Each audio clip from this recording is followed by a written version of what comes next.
and like twins, you know?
Italian medley.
Good morning, magical mavens. I am having another lunar gardening rabbit hole here.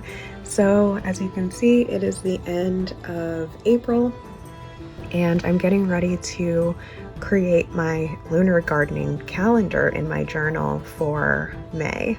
And I was going to do it the exact same way I had done the other one, where I just used the full moon app to understand when the phases and signs of the moon are, and I just basically copied that information onto my own calendar. But I have the free version of that app, and it only allows you to see the current month, like the current Gregorian calendar month. So I would have to wait a few days in order to create my calendar, and I just didn't feel like doing that just because of an app. So I was like, whatever, why don't I just use astroseek.com, which is what I use for work when I'm creating my journal prompts for the Writing Witch Coven. And so I went to the normal page that I would normally go to look at the phases and signs for an upcoming month. And I just happened to notice while I was looking around to see if there was a way to kind of change this into like a grid calendar. I couldn't find that, but while I was poking around, I noticed that they actually had gardening calendar as a link here. So I clicked on it, and boy, oh boy, there's a whole lot going on here that I didn't even know about. So I'm looking at this chart here, and it has like all these different fruits and vegetables and flowers and things on it, and I'm looking at it trying to assume like, okay, so cherry means fruit, but then they also have a thing for apples, so like cherries and apples are represented differently. Like they're getting into some detail here. So what does this mean? So I scroll down and I see this whole disclaimer about moon phase gardening versus moon zodiac gardening. So that tells me that they are doing two separate systems, whereas the way that I've been recently taught, it's put together. So apparently they have this chart down here that is your basic moon phase gardening, which is just like waxing moon, plant your above ground crops, that sort of thing. And then as a separate line on the chart, it shows gardening by the sign. And then there's also different settings here. So there's like the sidereal zodiac, Maria Thun. I don't know who or what Maria Thun is. Tropical zodiac goes by the seasons. I don't know enough about this to know like which one I'm supposed to be using, quote unquote, but like I deal with seasons, not whoever Maria Thun is, to my knowledge. So I switched over to that one. If you have any information on that, please comment, because I would love to know. But it did change the chart a little bit. So before April 1st was showing Aries, but here they have it bumped one sign down into Taurus. So not sure exactly how that works, but I did scroll down to today to see if it's even consistent with the charts that I normally go by, and it does seem to be. So today is the 26th. It's saying that it's in Aries. I knew that, but so now I'm trying to understand like what do these symbols mean, right? So I click on the cherries, and it says fruit days, fire element. It is an appropriate time to sow, transplant, and cultivate plants that produce fruits and seeds. For example, cherry, strawberry, tomato, pea, bean, corn, pumpkin, nut, cereal, courgette. Why is apple not included in this? Because to my knowledge, apples and cherries grow very similarly, right? But I'm not sure what the rhyme or reason is to that. Harvesting in fruit days allows fruits and seeds to have a better storage quality. Leaf plants should be harvested in flower days or fruit days.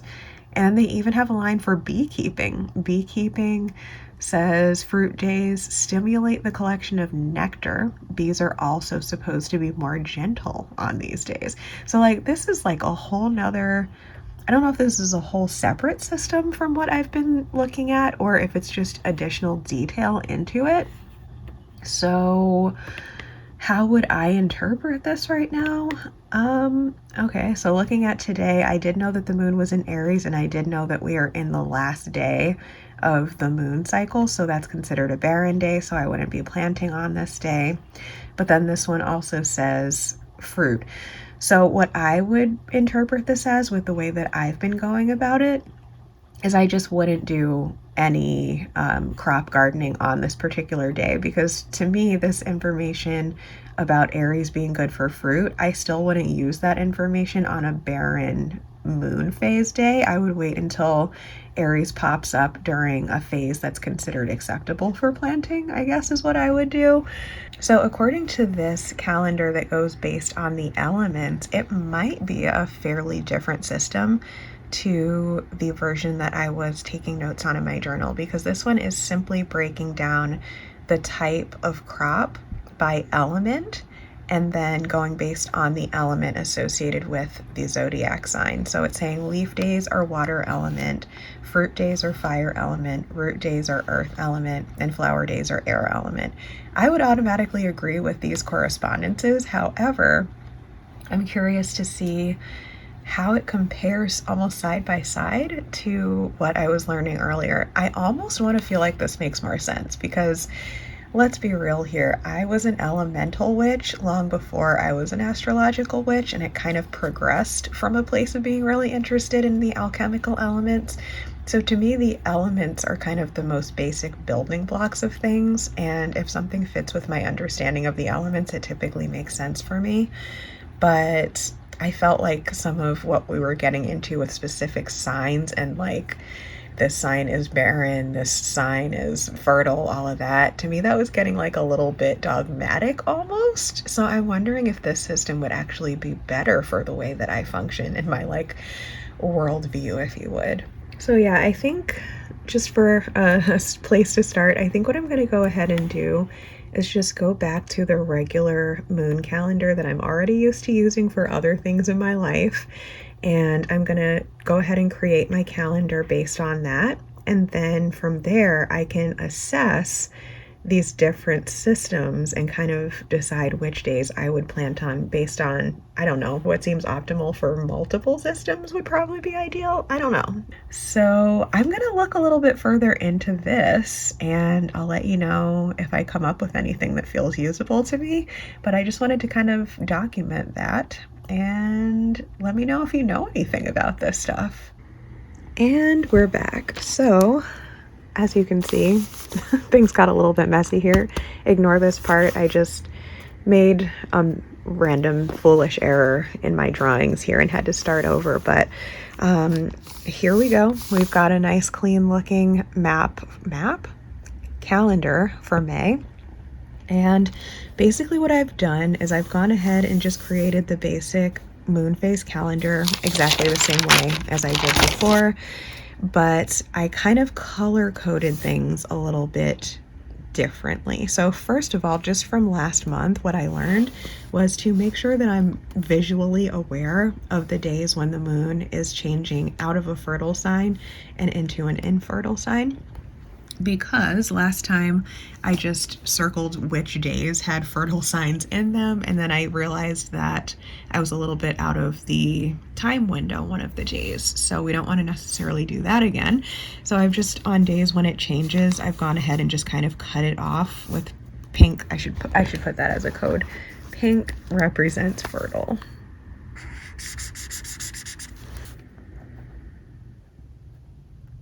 All right, so pink means fertile. And so that'll just make things a little bit easier. And then the other thing that's different is I've gone ahead and I've added gardening by element notes. And there's some exceptions to this. So it says water days are days to sow and cultivate leaf crops.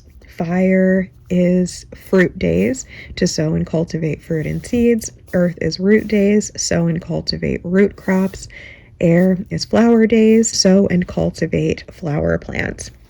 But then there's these sort of side notes to be aware of. They also say harvest leaves not on leaf days, but on fruit or flower days, as harvesting them on leaf days leads to shorter shelf life. And then crops should all be stored on root days. So we'll see if I remember to come back to this when it comes time to actually harvest anything. But there we go.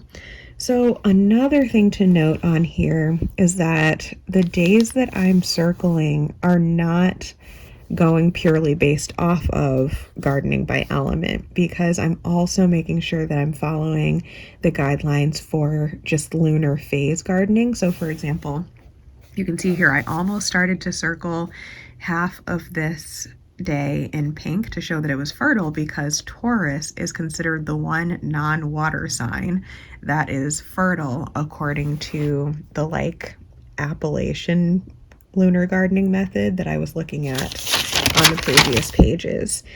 But the reason why I didn't go through with it is because unlike last month where the moon being in Taurus fell on the days immediately following the new moon, which are all considered fertile, this May, the moon in Taurus actually falls on the days that are considered barren because they take place after the last quarter moon and before the new moon. So I'm going to actually go ahead and create some kind of symbol to show that we are not going to be planting on these days. Okay, so my bad. I actually should not have circled these 2 days in pink because they're after the last quarter moon. So I've gone ahead and just drawn these little black lines, or gray lines they're supposed to be, to symbolize that these are days that are considered barren due to the moon's phase, regardless of its sign. So as you can see, I'm kind of trying to layer all of these different methods together to see if there's sort of, well, obviously I like to see congruency when it comes to patterns. That's kind of a big part of my practice, is like, where do I see patterns and how can I learn from them? Obviously, we can't just bada boom, bada bing, as they say, and kind of force different systems to work together if they're not meant to. So like what that website was saying was that going purely based off of gardening by element is not necessarily going to always work for the same days that you would be gardening if you were purely going according to the moon's phases. What's interesting about this, what I'm calling the appellation method, based on my research, that seems to be kind of where it comes from. According to this, it's a little bit different, but it's similar. So obviously you can very easily layer it with the moon phase and sign to decide which would be the most optimal days, right? But we're not purely going based on particular signs. We're going more so on elements here. So if we were actually combining these together, I would actually, and again, I was saying when I was learning this other method that it feels more intuitive for me for earth signs to be fertile, right? They're feminine signs just like water signs are, and this is gardening, right? Earth element, gardening, like those go together in my mind. So I might actually go ahead and add the elemental method to my calendar by also circling these earth days that are happening when the moon is waxing. I would say that those are probably fertile days. Let me go ahead and do that. Okay, so I have gone ahead and I have circled these days when the moon is waxing immediately after the first quarter and it goes into Virgo. And according to this actually kind of works for me, because down here it says that earth element days are root days, and it also says that crops should be stored on root days. And so for me, Virgo is kind of like a harvest season sign, because the natural season of Virgo, when the sun is in Virgo, is during the beginning of harvest season in late summer, early fall, right? So this one is saying, yeah, crops being stored on root days. That sounds very Virgo to me. You know what I mean? And then this is also saying that you can work with root crops on those days. According to the lunar phase version, you want to be working with root crops when the moon is in its earlier part of waning. So that does not match up to this one. So that's kind of where I was saying earlier, there's like a Venn diagram where all of these systems can work together, and there'll be the like optimal days that kind of are in the middle of that Venn. Do you hear that crazy cat? He does that after he goes to the bathroom every time. Is anyone else's cat insane? Like, help me out in the comments, please. I can't be alone in this. Anyway, so yeah, there's going to be certain Venn diagram days where it's like these days are absolutely optimal by all of the techniques. And then there are going to be other days that like maybe I don't necessarily have any root crops to plant on that day, or maybe I do. You know, it'll depend what I need and will it be able to be sort of fit into any of these windows. So another place where the different systems seem to Venn diagram is when we're looking at Taurus, right? So Taurus is an earth sign, and according to elemental gardening, roots and Taurus and earth all go together, right? And so according to this more like dogmatic, I want to call it, astrological sign-based version, Taurus is the only earth sign that's considered fertile, and it is ideal for working with roots. So that's one of those small little Venn diagram places. Anyway, just to kind of figure out what my next steps are here, we're going back to the April calendar because it's still April 26th. We are here, which is the last day of the old moon cycle. We don't want to necessarily be planting on that day because it's waning towards new. So tomorrow, Sunday, would be an ideal day for, I would say, almost doing any of the gardening things, because it is A, a new moon, which is fertile. It is B, an earth sign, which according to this one is fertile. And then it is also Taurus, which according to this one is also fertile. And it'll be in Taurus for a few days. So this would definitely be an ideal time for planting.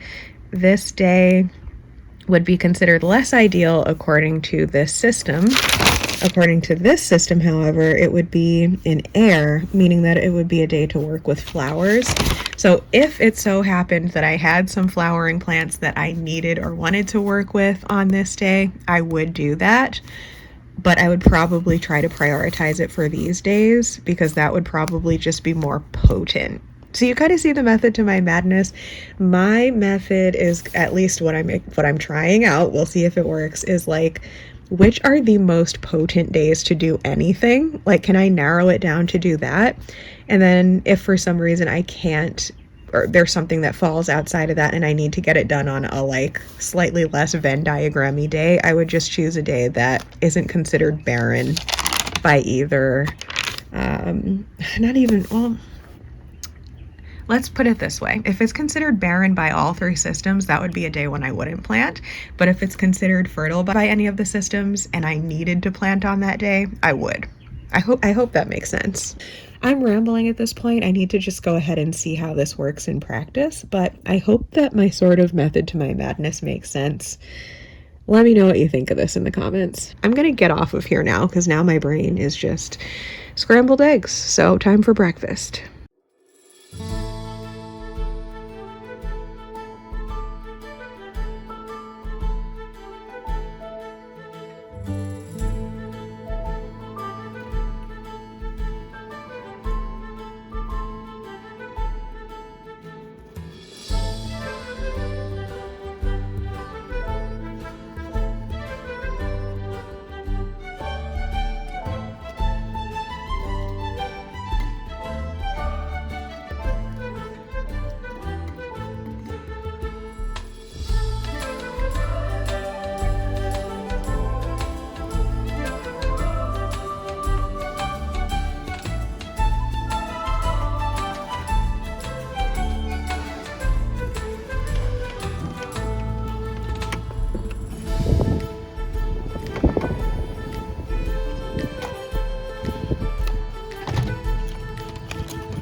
Greetings, magical mavens.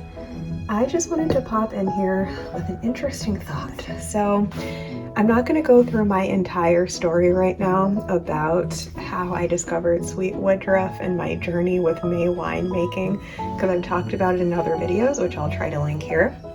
But what I did discover over the past couple of years is that sweet woodruff has a very similar taste to, I would say, a combination of vanilla, chamomile, and honey.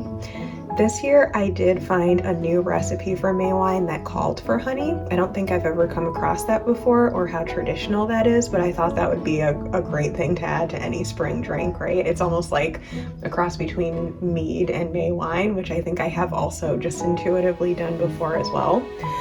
But I noticed that last year when I used a strong tincture, which was essentially a flavor shot in vodka that had been basically brewing for over a month and then sat on the shelf for a year, of the sweet woodruff, that had a nice strong flavor. So I could very easily get a feel for how it tasted, especially once I added that into a drink. So I'm gonna say that if you don't have access to sweet woodruff, right, because I had never even seen or heard of it before until a few years ago, I would recommend maybe making something similar to this, but instead of the sweet woodruff, you could throw in some chamomile, which you can see I threw in here, and some honey and some vanilla. And right now, just for funsies, I am actually going to conduct a little experiment. I'm going to go ahead and create a flavor shot of some sweet woodruff that I've had in the cabinet for several months now. There's one area in my greater foraging region that I know of that has sweet woodruff, and I don't see this everywhere. So this was a really exciting find the first time I found it, and then I went back to that same spot and got some more this past fall. But I think that the quickest and easiest way to make May wine and make sure that the flavor is already infused is to actually have a flavor shot already made up. So I'm going to do that, and while I'm at it, I am also going to make a tincture slash flavor shot that actually is a combination of some chamomile and some vanilla.